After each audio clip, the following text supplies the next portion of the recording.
Cosmogonic Marbles by Steve Downes. Copyright Steve Downes, 2013. Forward. Where to begin? I suppose the easiest place is the nature of the universe, or to be more accurate, the multiverse. Much debate has been had over the size and shape of the multiverse. In fact, the multiverse is infinite and essentially flat. I say essentially because the tiny buttonhole depressions in the fabric of space-time which contain each individual cosmos are as insignificant as compared to the vast empty spaces of multiverse between them as to make no substantial number worth calculating. This is all pretty standard so far, and doesn't really affect the events of our story. But the next aspect of the multiverse's nature does. The multiverse, as I have said, has an infinite disposition, and therefore all probable, improbable, possible, and even impossible events that could, have, are, or will take place somewhere in the multiverse can, did, are currently, and most definitely will happen. Too much? Let us simplify down. Desmond Dekker is a man. He is a man walking down a street. It's not a particularly interesting street, and if you met him at a sandpaper manufacturing convention, you'd know Desmond Dekker isn't a particularly interesting man. He is dressed in a grey, off-the-peg suit, carries a black umbrella, even in August, and is whistling the first 4 bars of Beethoven's Moonlight Sonata, over and over again. With me so far? Good. In another universe, Desmond Dekker is a man. He is a man walking down a street. It's not a particularly interesting street, and if you met him at a sandpaper manufacturing convention, you'd know Desmond Dekker isn't a particularly interesting man.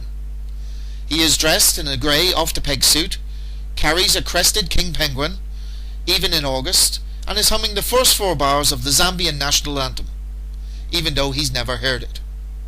In another universe, Desmond Dekker is a man. He is a man walking down a street.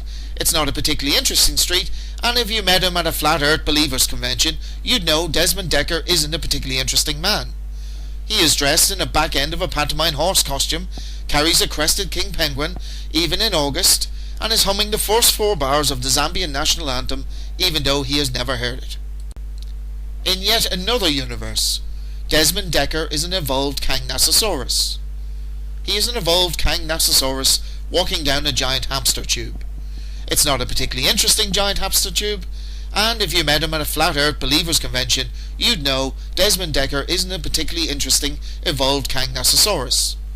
He is dressed in the back end of a pantomime horse costume, carries a crested king penguin, even in August, and is humming the first 4 bars of the Zambian national anthem, even though he's never heard it. And so on, infinitely and with all possibilities. You get the picture.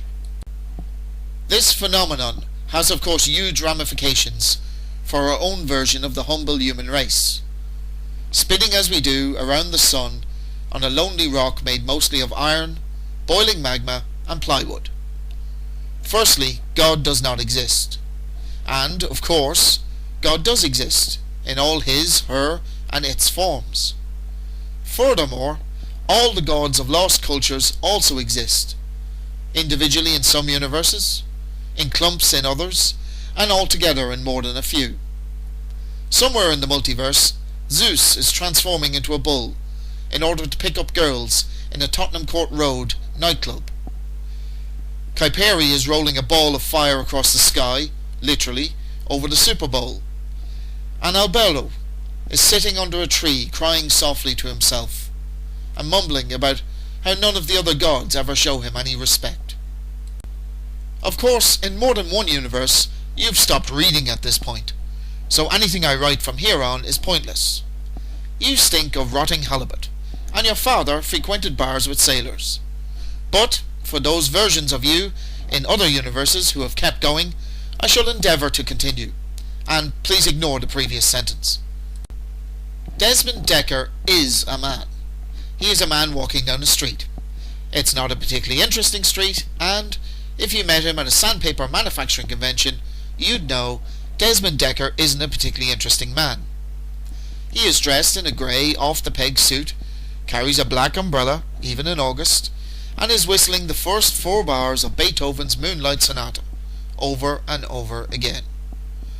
He passes a house, which has a red door with peeling paint and a small garden filled with weeds, dustbins and piles of rubbish.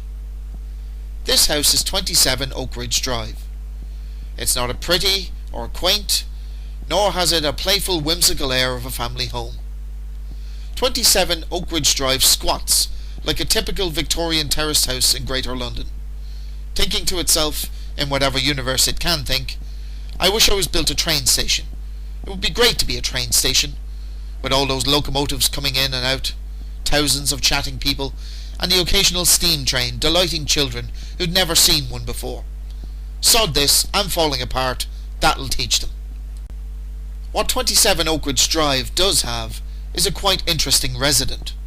That is, interesting for the sake of our story, not if you were his council clerk, engaged as you would be, in a legal battle to have him evicted for none or never payment of rates over 9 years. Not if you were the utility companies, who had cut off his gas, electricity, water and bins, only to find those services continuing through a makeshift series of wires, pipes and backhanders. And certainly not if you were his postman. Desmond Dekker, you see, was just a literary device, which the narrator has now ruined by stating this. Apologies. In some universes you have begun to read a better novel, and in many I have written a better one. But in this reality you're stuck with this one. If this is a universe where this is the best novel you have ever read so far, check yourself into the nearest psychiatric clinic immediately. The postman felt the same old sticky churning of his stomach as he progressed down Oak Ridge Drive. The road had the normal letters from 1 to 26. Number 4 got a reminder from the gas company. Number 8 had a subscription to Littlewood's Pools.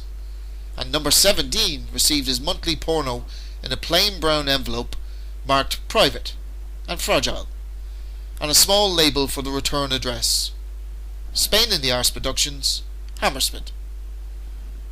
As he got close to 27, the nauseating feeling grew. He'd been suffering chest pains of late, waking up in the middle of the night screaming, and recently he'd found a number scratched into his bedpost by a bloody fingernail. 27. Perhaps today would be one of those rare days when he wouldn't come to the door. The letters would just slip in the box and fall on the floor with a satisfying plop.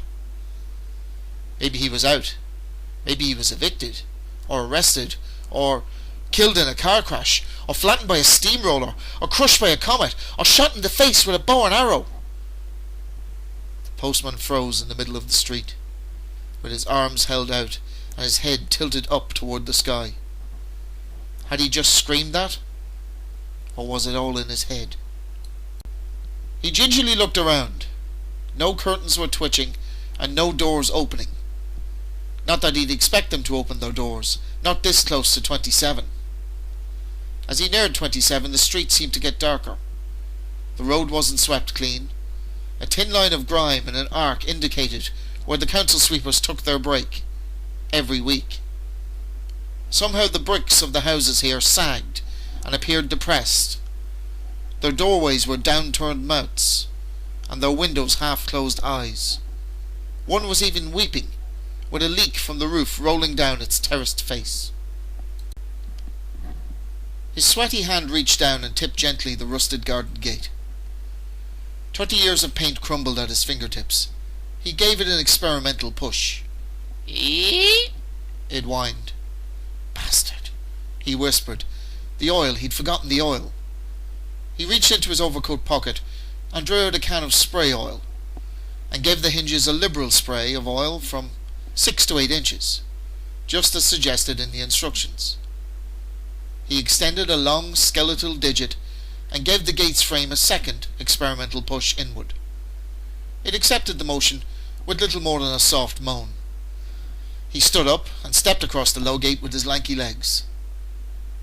He was on the footpath now, a short cement strip which divided the jungle of grasses, trees and rubbish, piled as high as eye level. Sometimes he wondered what lived in there. From the outside its dimensions were that of an ordinary terrace garden, perhaps 16 feet by 12, but from in here it had some kind of TARDIS phenomenon. From in here it seemed to black out the rest of the street, Somehow it grew into a wilderness. Shadows moved, and exotic creatures cried out. Once he was sure he heard the roar of a gorilla, or something with enough teeth to be a presenter on daytime TV. Each footstep was dropped on the dirty ground with careful forethought. He had to consider the terrain. How much initial noise would his size 10s cause? Would he be off balance and forced into a quick saving step that could send him into the bushes or the overflowing bins? Noise, noise, more noise. It was sure to draw him. Just get close to the door and slip the letters into the box in silence. The door was a grinning circus clown red. Its peeling red lips puckered as he drew closer. The letterbox, a tarnished silver rectangle, was a space between those cracked maws. This time he didn't forget the oil. He sprayed the whole can, dropped down to his knees, and placed his ear against the wooden lower lip of the door. Nothing.